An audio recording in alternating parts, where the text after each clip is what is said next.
Boa tarde, pessoal. Eu quero compartilhar com vocês hoje 2 casos clínicos onde eu vou evidenciar características individuais de cada elemento do par, de cada caso, e fazer alguns desdobramentos na clínica de casal.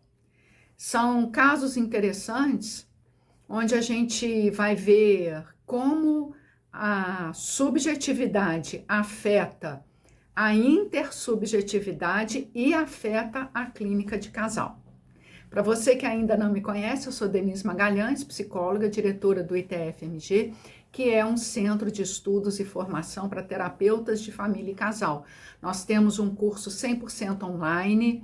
As aulas são ao vivo, ficam gravadas, você pode optar por estágio com supervisão. A gente trabalha com tríplice chave de leitura. Querendo mais informações, entre em contato com a gente, de preferência no WhatsApp. O número está na descrição do vídeo para fazer a formação com a gente. Então, eu vou falar de 2 casos clínicos diferentes e seus respectivos desdobramentos na clínica de casal e como que o profissional tem acesso ao casal também de forma diferenciada. O primeiro caso eu vou chamar de um casal mais amadurecido. O segundo caso é um casal mais precário. Com certeza, você que trabalha com casais já teve, tratou de casais de um tipo ou de outro. Quando eu falo esse tipo de casais aqui no vídeo, é claro que eu estou falando a partir da minha experiência, seja na clínica individual, nas supervisões que nós damos na nossa clínica escola. Existem vários tipos de casais, eu estou trazendo 2 para a gente fazer um comparativo. Então, vou começar falando do casal mais amadurecido. É um casal que consegue conversar, tem tendência a ser complementar. Complementar é aquele casal que se complementa. O oposto do complementar, frequentemente, é um casal simétrico. São 2 bicudos que acabam se bicando o tempo todo. Não é o caso desse casal. Então, a tendência desse casal é ser complementar. Quando a gente fala tendência, é porque tem horas que eles se bicam, né? Mas a maior parte do tempo eles se complementam. Cada elemento do par possui suas dificuldades naturais. E essas dificuldades vão aparecer na conjugalidade. Como dificuldade, eu posso exemplificar para vocês, pensarem na clínica de vocês. Ciúmes, posse, um elemento do par que tem dificuldade, por exemplo, para perdoar, aquele elemento que fica de bico muito tempo, quando acontece alguma coisa ruim, tem um ressentimento, fica ruminando aquilo, são características individuais que vão repercutir na conjugalidade e vão repercutir na clínica de casal, porque eles vão levar essas características para o tratamento psicoterapêutico. Só que, embora eles levem essas características que eu estou chamando de difíceis, eles vão levar também a complementaridade, vão levar também o grau de amadurecimento que eu estou trazendo aqui para vocês, já que eu chamo esse de casal mais amadurecido. E quando eu digo mais amadurecido, eu digo que é um casal cujos elementos têm mais recurso para escutar o outro, para fazer movimento em si e, naturalmente, na direção do outro. Ainda assim, no processo psicoterapêutico, esse casal vai se justificar, que não é uma boa coisa, né? O casal que se justifica reforça o comportamento difícil. Ah, eu fiz isso por causa disso, daquilo outro. Então, ele está reforçando o comportamento no lugar de abrir espaço para alteração do próprio comportamento. Então, olha, ainda estou falando do casal amadurecido. Eles vão se justificar, eles são pouco empáticos quando escutam o parceiro, também não são melosos, né? E no sentido de qualquer coisa derrete, muito frágil. Não. Então, são casais que estão com as suas defesas pessoais bem estabelecidas, mas elas não são intransponíveis. E isso vai facilitar em muito o processo do profissional.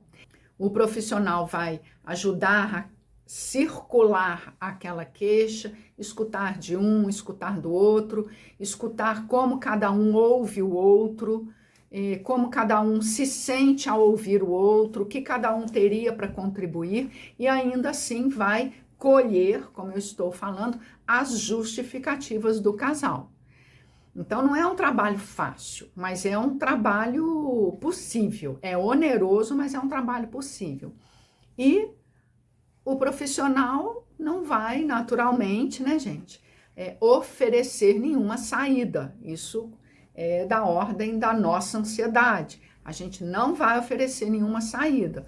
A gente vai apenas ajudar o casal a elaborar, a circular, é a melhor palavra, circular o material. Eles vão escutar novamente aquilo que eles já escutaram várias vezes no seu cotidiano, ok? Quando o casal volta, daí a pouco, eles trazem um outro movimento para o processo terapêutico, que já é um movimento de metabolização daquele conteúdo que foi tratado nas sessões anteriores. Então, eles vão falar, olha, conseguimos nos reaproximar ou conseguimos conversar, quem tomou a iniciativa fui eu, como sempre, ou desta vez fui eu, que também seria um movimento novo. Então, eles vão apresentar uma elaboração daquilo que eles conversaram em sessões anteriores. E é claro que essa elaboração é uma elaboração lenta e gradual, mas eles vão apresentar costura no material. Por isso que eu estou falando que é um casal mais amadurecido. Enquanto profissionais, a gente vê nitidamente que o casal está fazendo movimento, o casal está crescendo. Agora nós vamos falar de outro cenário. O segundo cenário é um casal que eu estou chamando de precário. Quer dizer que basta um dos elementos do par falar desorganizadamente na sessão, não concluir assuntos, não esperar o outro entrar em cena e trazer seu discurso, não associar as questões que ele traz com outros aspectos do seu dia a dia, ou seja, é uma pessoa que pouco faz reflexões, uma pessoa com discurso acusatório, um discurso apontado para o parceiro, um discurso focado no problema, como se a resolução daquele problema fosse a resolução da sua vida. Não é difícil encontrar perfis desse tipo. Do mesmo jeito que essa pessoa atravessa o parceiro na conjugalidade, ela vai, com a sua fala, atravessar as sessões, atravessar inclusive a fala do profissional no processo psicoterapêutico. É um casal onde o profissional vai apresentar muito mais dificuldade para fazer o acesso em relação àquele casal. Até porque essa pessoa que é o elemento que eu estou chamando mais precário na conjugalidade, é uma pessoa que não olha no olho, não faz vínculo. Agora, todas essas características, elas dizem respeito a um sofrimento. São defesas muito bem estruturadas, muito bem acentuadas. Então, o profissional está lidando com um muro de concreto em relação a um dos elementos do par. E o outro, Denise? O outro, frequentemente, gente, é alguém que tem um pouco mais de abertura, um pouco mais de disponibilidade para o diálogo e consegue fazer melhor associações e faz uma aliança melhor com o profissional. Mas é uma pessoa que sustenta a conjugalidade naquele nível de sofrimento.